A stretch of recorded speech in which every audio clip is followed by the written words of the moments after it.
Kebutuhan massa dari Pergerakan Mahasiswa Islam Indonesia atau PMII Cabang Rots Makassar menggelar aksi unjuk rasa di depan kantor Gubernur Sulawesi Selatan Selasa 2 September sore. Massa aksi mulai berkumpul sejak pukul 15.30 WITA sambil membakar ban dan menyuarakan sejumlah tuntutan. Aksi tersebut diadakan menyusul rentetan demonstrasi sejak 25 Agustus 2025 terkait menolak kebijakan tunjangan perumahan baru bagi anggota DPR Republik Indonesia yang dianggap melanggengkan ketidakadilan sosial. Gelombang protes sebelumnya berujung pada kericuhan yang menelan korban jiwa, termasuk meninggalnya seorang pengemudi ojek online Afan Utsman, tewasnya seorang pengemudi ojek online akibat pengeroyokan massa, pembakaran gedung DPRD Kota Makassar dan DPRD Provinsi Sulsel yang menelan 4 korban jiwa. Dalam pernyataan sikapnya, PMII Makassar menegaskan bahwa tragedi tersebut mencerminkan kegagalan negara dalam melindungi hak-hak sipil warga negara. Adapun tuntutan yang disampaikan PMII Makassar meliputi kepada Kapolda Sulsel saat membebaskan tanpa syarat demonstran yang ditahan pada aksi 25-30 Agustus 2025, kedua mengusut tuntas pelaku pengerusakan, pembakaran, dan pengeroyokan yang menyebabkan korban jiwa, ketiga, menghentikan tindakan represif aparat serta menciptakan kondisi yang kondusif di Makassar. Kepada DPR Republik Indonesia, 1. Melakukan revisi atas Undang-Undang HAM Nomor 39 Tahun 1999 agar rekomendasi Komnas HAM lebih mengikat. Kedua, segera mengesahkan RUU Perampasan Aset sebagai upaya pemberantasan korupsi. Ketiga, memecat anggota DPR yang terlibat kasus korupsi maupun kriminalitas. Kepada Komnas HAM, melakukan penyelidikan independen terhadap dugaan pelanggaran HAM selama pembekuan di Makassar, sesuai amanat Undang-Undang Nomor 39 Tahun 1999 dan Undang-Undang Nomor 26 Tahun 2000. Selain itu, PMII Makassar juga menegaskan bahwa demokrasi bukan hanya sebatas kebebasan berbicara, tetapi juga perlindungan hak sipil, rasa aman warga negara, serta akuntabilitas aparatur.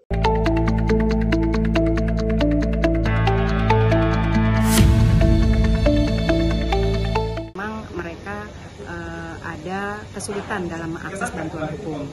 Jika memang ada kesulitan, setidaknya keluarga korban itu keluarga yang sudah ditetapkan menjadi tersangka itu bisa mengajukan atau bisa mengajukan pelaporan gitu ya. Dan kami akan melihat lebih lanjut apakah memang posisi mereka sebagai TSK itu bisa diakses oleh bantuan LPSK, perlindungan saksi dan korban, karena posisinya kan kami harus melihat lebih jauh ya, misalnya berkaitan dengan pembakaran dan sebagainya, sepertinya kan memang kami hanya memastikan saja bahwa ada pendampingan hukum kepada mereka dan dibuka akses bantuan hukum yang seluas-luasnya. LPSK kan saat ini mencoba untuk menjangkau beberapa korban ya, dari tindakan-tindakan atau situasi-situasi yang sudah berlangsung cukup beberapa hari belakangan ini di beberapa wilayah. Nah, salah satunya sekarang adalah Makassar. Kami memang mencatat ada beberapa korban, ya, dari korban yang pembakaran gitu ya. Nah, kami coba mengakses itu di beberapa instansi, termasuk adalah rumah sakit, untuk bisa mengetahui apakah memang ada kebutuhan dari korban tersebut sesuai dengan tupoksi LPSK. Konteksnya adalah layanan perlindungan dan juga korban. Mungkin saja dari jangkauan tersebut kami menemukan ada beberapa korban-korban yang belum mendapatkan akses medis, psikologis gitu ya, yang ternyata itu sangat dibutuhkan. Dan mungkin saja juga dalam konteks pendampingan hukum atau dalam perlindungan yang lainnya gitu. Sehingga hal ini menjadi penting kenapa LPSK turun langsung dalam penjangkauan tersebut. Selain juga kami mau mengetahui kaitannya dengan akses bantuan hukum yang sebenarnya itu harus dibuka seluas-luasnya oleh pihak aparat penegak hukum, dan setidaknya akses bantuan hukum ini penting ya supaya tidak terjadi tindakan kekerasan dalam proses pemeriksaan dan proses penegakan hukumnya.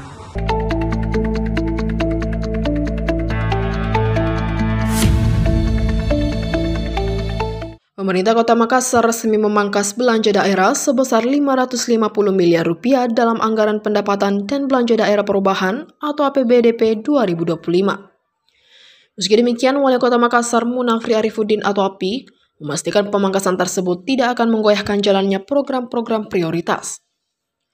Happy menegaskan arah kebijakan fiskal Pemkot tetap diarahkan untuk memenuhi kebutuhan dasar masyarakat. Menurutnya sejumlah agenda strategis seperti Universal Health Coverage atau UHC, pemberian seragam sekolah gratis, penguatan UMKM, Makassar Creative Hub, urban farming, dan perbaikan tata kelola pemerintahan juga tetap berjalan sebagaimana direncanakan. Happy menjelaskan pemangkasan belanja tidak lepas dari penyesuaian pendapatan daerah. Target pendapatan yang semula 5,384 triliun kini terkoreksi menjadi 4,898 triliun atau turun 485 miliar rupiah atau 9,02%. Koreksi ini dilakukan setelah evaluasi realisasi semester 1 2025 dan proyeksi capaian hingga akhir tahun. Pendapatan asli daerah atau PAD tercatat mengalami penurunan yang cukup dalam, dari 2,484 triliun menjadi 2,177 triliun atau berkurang 306,7 miliar atau 12,35%. Happy mengakui salah satu penyebab utama adalah kebijakan subsidi listrik 50% dari pemerintah pusat yang berimbas pada pajak penerangan jalan atau PBJD.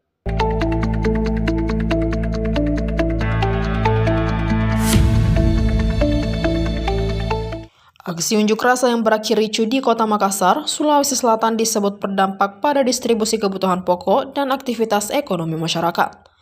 Kondisi ini mendorong pemerintah untuk segera mengambil langkah stabilisasi agar situasi kembali normal. Sekretaris Daerah Provinsi Sulawesi Selatan, Jufri Rahman menyebut, kericuan yang terjadi tidak bisa dianggap sepele. Menurutnya, efek yang ditimbulkan dapat menyentuh banyak aspek penting dalam kehidupan masyarakat. Upaya pemulihan pun dilakukan dengan menggandeng Forum Koordinasi Pimpinan Daerah atau Forkopimda, dengan fokus utamanya adalah memastikan distribusi kebutuhan pokok berjalan lancar sekaligus menjaga aktivitas ekonomi agar tidak terhambat lebih lama. Menurut Jofri, koordinasi menjadi kunci untuk menjaga situasi tetap terkendali. Karena itu kolaborasi dengan aparat keamanan dan pemangku kepentingan terus ditingkatkan untuk meminimalkan resiko gejolak susulan. Di tingkat kota, stabilisasi juga menjadi fokus utama. Wali Kota Makassar Munafri Arifuddin menegaskan langkah Pemkot dalam mempercepat pemulihan pasca kerusuhan. Munafri menyampaikan bahwa strategi pemulihan tidak hanya bertumpu pada aparat keamanan. Keterlibatan masyarakat disebut menjadi bagian penting dalam menjaga ketertiban. Dia menginstruksikan pembentukan posko siaga di tingkat RT dan RW sebagai bentuk pengamanan berbasis warga. Sejak hari pertama kerusuhan, Pemkot Makassar langsung berkoordinasi dengan TNI dan Polri. Satpol PP juga digerakkan untuk memperkuat pengawasan di berbagai titik rawan.